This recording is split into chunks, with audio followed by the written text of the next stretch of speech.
రైతులకు ఎరువులు కానీ మందులు కానీ ప్రతి దానికి కూడా డబ్బులు పెరిగిపోయినాయి కాబట్టి వాళ్ళకు సరిపోవు కాబట్టి 15,000 ఇస్తే ఎంతో కొంత ఉపయోగపడే అవకాశం ఉంటుంది. అదేవిధంగా మీరు ఆ మాటని ఇచ్చారు కాబట్టి ఇచ్చినటువంటి మాటని నిలబెట్టుకోండి అంటూ కూడా రైతులు చెప్తా ఉన్నారు. మరి రైతులందరికీ కూడా ఇప్పటికే రైతు భరోసా డబ్బులు కాంగ్రెస్ ప్రభుత్వం జమ చేస్తుంది.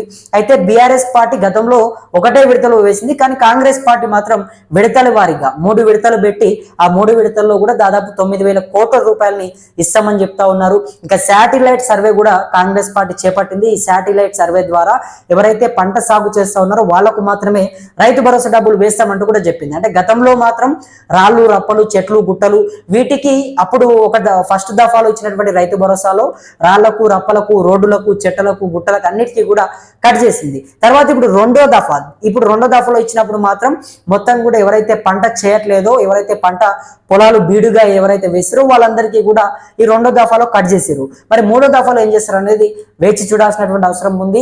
ఇక Congress party cabinet Telangana cabinet లో ఉన్నటువంటి ఒక కీలక మంత్రికి దాదాపు కొన్ని 100 ఎకరాల భూమి ఉంది, ఆయనకు కూడా రైతు భరోసా డబ్బులు పడతా ఉన్నాయి అనే వార్త కూడా వస్తూ ఉంది. కాంగ్రెస్ పార్టీ మాత్రం గతంలో 100 ఎకరాల భూములు ఉన్న వాళ్లకు అసలు ఎందుకు రైతు భరోసా అని చెప్పేసి కాంగ్రెస్ పార్టీ నాయకులు మాట్లాడారు. కానీ వాళ్ళ క్యాబినెట్ లో ఉన్నటువంటి ఒక మంత్రికే రైతు భరోసా డబ్బులు కొన్ని కోట్ల రూపాయలు పడతా ఉన్నాయి అనేది అక్కడక్కడ కొంత వినబడుతున్నటువంటి సమాచారం.